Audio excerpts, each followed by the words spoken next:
Trump does not publicly rebuke Duterte for drug war killings. Manila, Philippines. Philippine President Rodrigo Duterte has sanctioned a bloody drug war that features extrajudicial killing. He called Barack Obama a son of a whore. This week, he boasted that he murdered a man with his own hands. All that went unmentioned in public by President Donald Trump when the leaders held talks Monday in the Philippines. Reporters saw the beginning of the leaders' bilateral meeting during which Trump praised Duterte's hospitality, the organization of the summit he was hosting, and even Manila's weather. Trump said nothing about human rights, and both leaders ignored shouted questions about the violent drug crackdown. The two men also shared a laugh in the meeting when Duterte called reporters spies.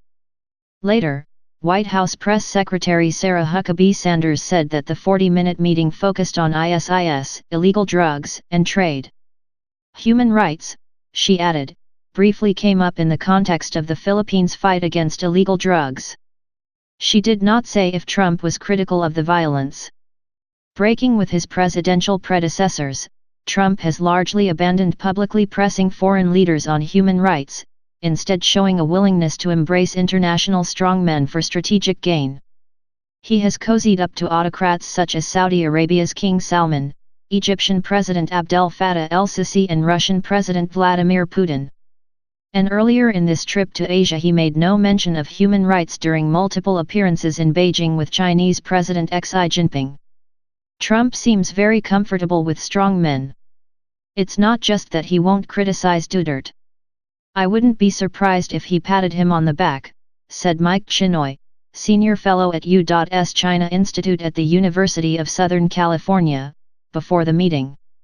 Duterte's war on drugs has alarmed human rights advocates around the world who say it has allowed police officers and vigilantes to ignore due process and to take justice into their own hands.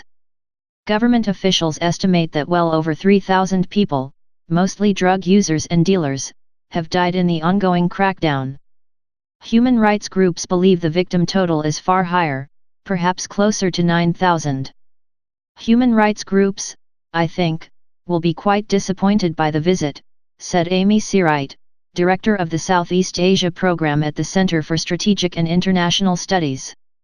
It's unlikely that human rights or rule of law or due process are going to be topics that President Trump will raise. Duterte has strenuously defended the violence and boasted of participating himself. Late last year, he bragged that he personally pulled the trigger and killed 3 people years ago while serving as mayor of Davao City. And last week, while in Vietnam for an international summit, he said he took his first life years earlier. When I was a teenager, I had been in and out of jail, rumble here and there, Duterte said during a speech in Da Nang, where he briefly crossed paths with Trump on the sidelines of an international summit. At the age of 16, I already killed someone. He claimed he fatally stabbed the person just over a look. His spokesman later tried to downplay the comment, saying, "I think it was in jest." Trump has shown little interest in pressuring Duterte to rein in the violence, instead saluting him during a May phone call. "I just wanted to congratulate you because I am hearing of the unbelievable job on the drug problem," Trump told Duterte, according to a transcript of the conversation that later leaked. "Many countries have the problem, we have a problem, but what a great job you are doing, and I just wanted to call and tell you that." Trump also criticized Obama during the call, noting that his predecessor did not understand the drug problem the Philippines faces. Meanwhile, Duterte was openly critical of Obama in the final year of his presidency, including cursing his name. White House officials have suggested there is a strategy behind Trump's flattery of Duterte. Advisors have said that while Trump was always unlikely to publicly chastise the Philippine president, he may offer criticisms behind closed doors. Trump would plan to hold his tongue in public in order not to embarrass Duterte, whom he is urging to help pressure North Korea and fight terrorism, and to avoid pushing him into the arms of China. If the administration is not going to care about human rights in China, why would you care in the Philippines? Asked Gordon Chong, Asia expert and author of Nuclear Showdown, North Korea Takes on the World. He said the logical thing to do is keep them close and not let Duterte flirt with China.